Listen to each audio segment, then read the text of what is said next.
C'est la 57e séance aujourd'hui donc on attaque toute la nouvelle technique que l'on a commencé, la PNL. On va parler aujourd'hui de la carte ou le modèle du monde. Donc, bonjour madame, bonjour monsieur, comme d'habitude.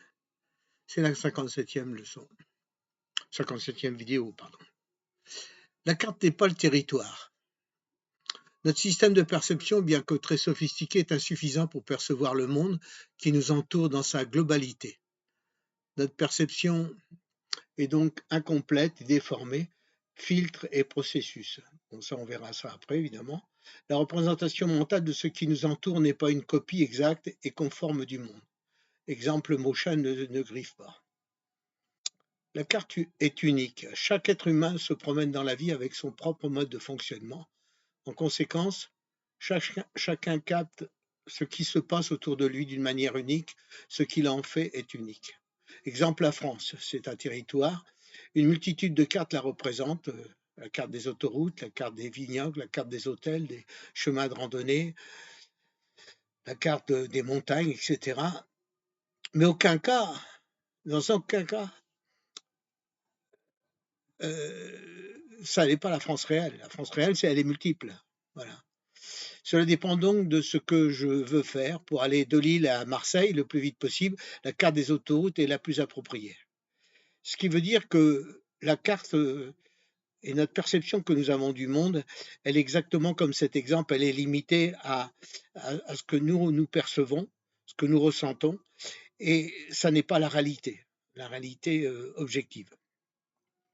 Il n'y a pas de carte plus vraie qu'une autre. Chaque carte a du sens. On peut dire est vrai autant que carte. Il y a simplement des cartes qui permettent mieux que d'autres à certains moments d'atteindre un objectif.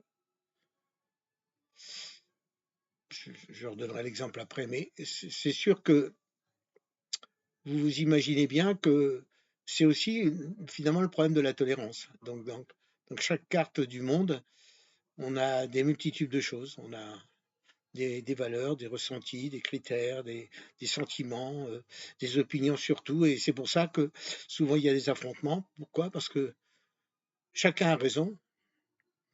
Et après, la tolérance vient simplement de la négociation de ces deux cartes du monde. Et elle est bien difficile, et le monde que nous vivons actuellement en montre la triste réalité. Plus on a de choix, mieux c'est. Par exemple, un automobiliste qui ne dispose que d'une seule carte des autoroutes n'aura pas d'autres possibilités que de prendre l'autoroute, ça limite, bien sûr. Dans ce cas, il est préférable de disposer de plusieurs autres cartes. Si après vous voulez passer par les routes secondaires, à la limite, on peut aussi, pourquoi pas, envisager de prendre le train ou au pire l'avion. Donc ça demande toujours des moyens d'avoir un ordinateur, ou en tout cas de pouvoir avoir accès à des données qui nous permettent d'aller de Lille à Marseille sans problème.